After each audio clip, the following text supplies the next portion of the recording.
Hello students, कैसे हो? काफी अच्छा रिस्पांस आ रहा है कई बच्चों का। मैं फिर कह रहा हूँ, पढ़ाई करनी है सिर्फ, और कुछ नहीं करना, घर से बाहर नहीं जाना। अब लास्ट क्लास जब हमने डिटर्मिनेंट शुरू किया था, हमने बेसिक पढ़े थे डिटर्मिनेंट के। डिटर्मिनेंट कैसा होता है, कैसे वो एक्सपैंड होता है। और आज जो हम पढ़ेंगे वो बहुत इंपॉर्टेंट कॉन्सेप्ट है, वो है प्रॉपर्टीज ऑफ डिटर्मिनेंट। देखो, डिटर्मिनेंट में कुछ बेसिक प्रॉपर्टी होती है, पहले ही मैंने वो प्रॉपर्टी लिखी हुई है ताकि हमारी वीडियो शॉर्ट रहे और हम ज्यादा से ज्यादा चीजें कवर कर सकें। तो डिटर्मिनेंट्स में कुछ ऐसी प्रॉपर्टीज होती हैं जिसकी हेल्प से कई बार हमें डिटर्मिनेंट को पूरा एक्सपेंड ही नहीं करना पड़ता और हमें आइडिया लग जाता है कि इसका एक्सपेंशन क्या आने वाला है या इसका आंसर क्या आने वाला है।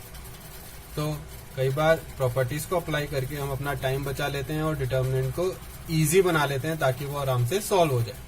तो पहली प्रॉपर्टी है डिटर्मिनेंट की, सारी प्रॉपर्टीज मैंने पहले ही लिखी हुई हैं।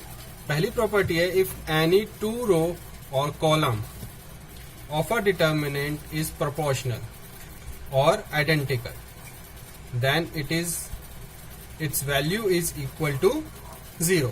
मतलब अगर तुम्हें कोई सा भी ऐसा डिटर्मिनेंट दे रखा है जिसमें दो रो या तो इक्वल है, दो रो और कॉलम या तो वो इक्वल है या वो प्रोपोर्शनल है, तो उनका डिटर्मिनेंट हमेशा क्या आएगा?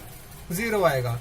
लाइक जैसे मैंने एक एग्जांपल ले रखा है, मैंने एक डिटर्मिनेंट ले रखा है 3 2 3 2 2 3 3 2 3। अब रो 1 एंड रो 3, ये दोनों रो मेरी इक्वल है, तो इस ऐसे केस में हमेशा डिटर्मिनेंट का आंसर 0 आएगा।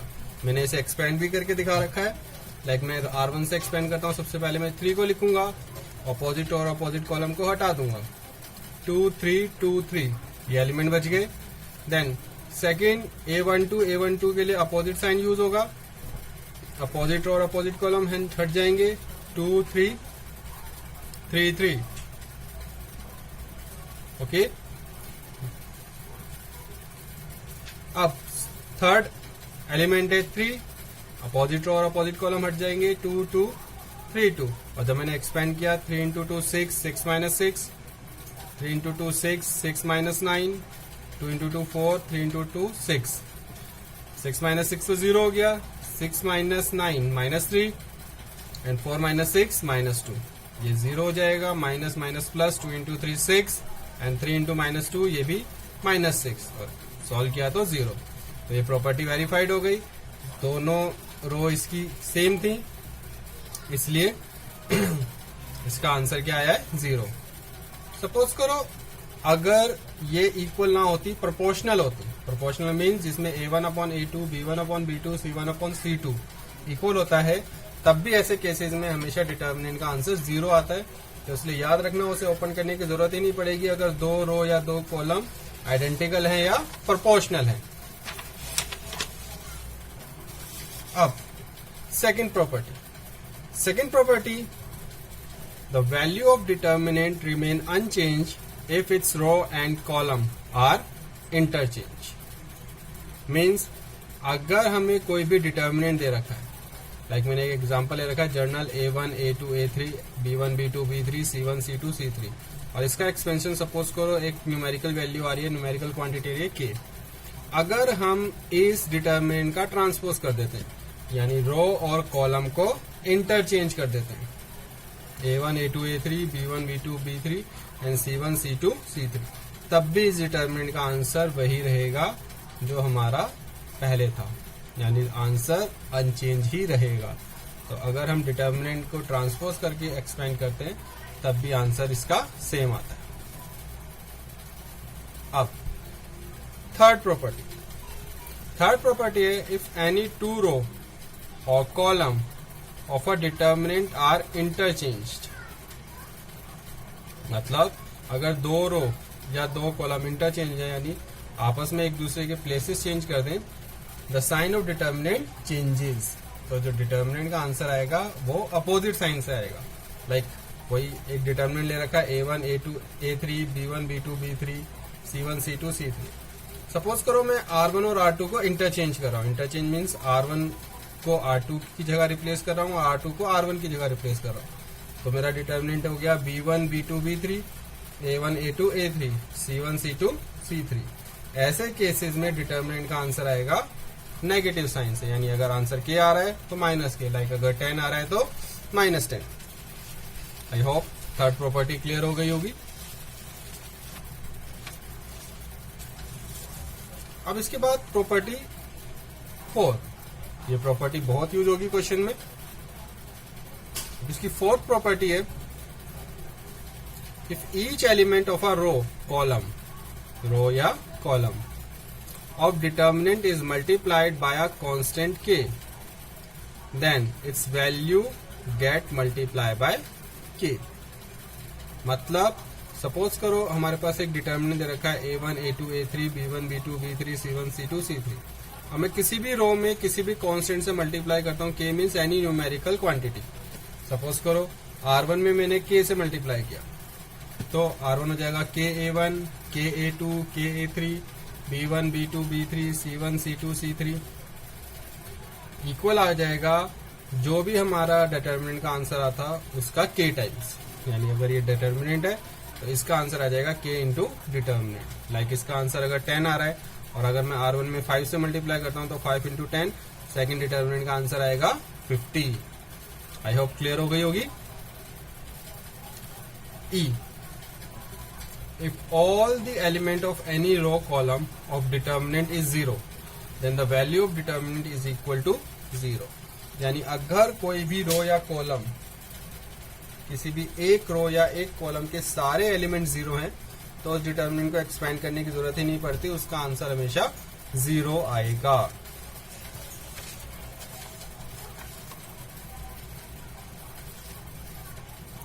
प्रॉपर्टी F property है, if sum or all element of a row or column of a determinant are expressed as sum of two terms, then determinant can be expressed as sum of two determinant। Means अगर किसी determinant की कोई रो या column दो रो या दो element के सम या डिफरेंस कुछ भी हो सकता है उससे एक्सप्रेस हो रही है कोई भी रो या कॉलम, तो हम डिटर्मिनेंट को क्या कर सकते हैं, एक्सप्रेस कर सकते हैं सम ऑफ टू डिटर्मिनेंट। लाइक मेरा डिटर्मिनेंट है, मैंने एग्जांपल ले रखा है A1 plus lambda 1 A2 plus lambda 2 A3 plus lambda 3 B1 B2 B3 C1 C2 C3। तो इसकी फर्स्ट रो जो है वो दो एलिमेंट के सम को रिप्रेजेंट कर रही है। अब ये दो एलिमेंट के सम को रिप्रेजेंट कर रही है तो ऑब्वियस है मैं इन दोनों डिटर्मिनेंट को ब्रेक कर सकता हूँ, A1 A2 A3 B1 B2 B3 C1 C2 C3। यानी एक डिटर्मिनेंट मैंने A1 A2 A3 की हेल्प से बना लिया, दूसरा डिटर्मिनेंट मैंने lambda 1 lambda 2 lambda 3 B1 B2 B3 C1 C2 C3 की हेल्प से बना दिया। I hope F property clear हो गई होगी।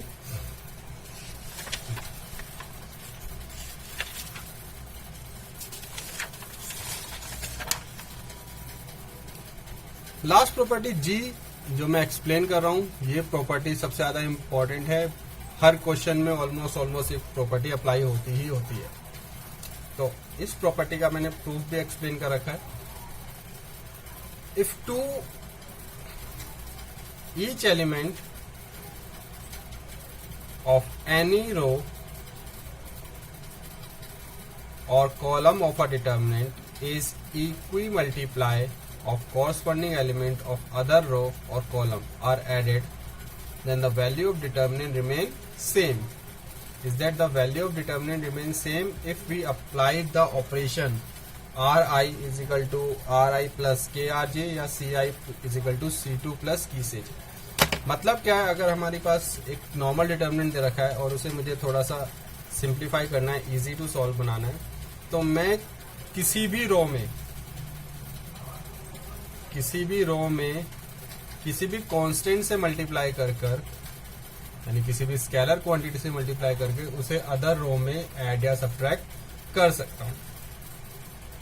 ठीक है, जिस रो में ऑपरेशन लगा रहा हूं उस रो में ऐड या सब्ट्रैक्ट कर सकता हूं। किसी भी रो में या कॉलम में किसी क्वांटिटी से मल्टीप्लाई कर मैं अदर रो में ऐड या सब्ट्रैक्ट कर सकता हूं। लाइक सपोज करो मेरे पास एक ith रो है और मैं जे रो में k से मल्टीप्लाई करने के बाद उसे Ri से ऐड कर रहा हूं, तो मेरी डिटर्मिनेंट का आंसर सेम रहेगा। या कॉलम है, i कॉलम है, j कॉलम में मैं k से मल्टीप्लाई करके i कॉलम से ऐड कर रहा हूं, आंसर मेरा अनचेंज रहेगा।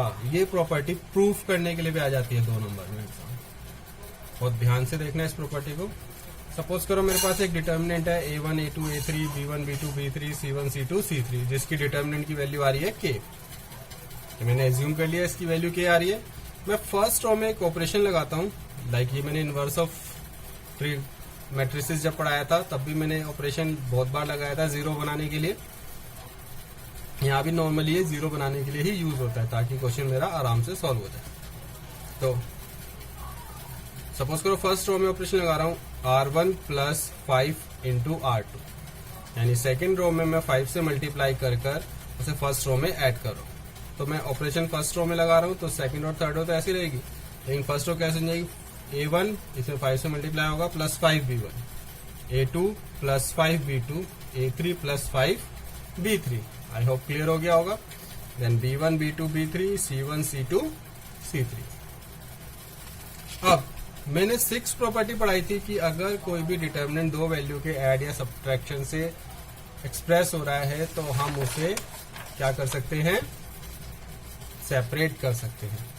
तो मैंने क्या किया, अब मेरा R1 मैंने सेपरेट कर लिया, A1 A2 A3 B1 B2 B3 C1 C2 C3 plus 5B1 5B2 5B3 B1 B2 B3 C1 C2 C3। अब इस डिटर्मिनेंट को मैंने एज्यूम कर रखा था कि, और इस डिटर्मिनेंट में देखोगे तो R1 और R2 प्रोपोर्शनल है, डिवाइड करोगे सब 5 आ रहा है, R1 और R2, R1 and R2 are proportional.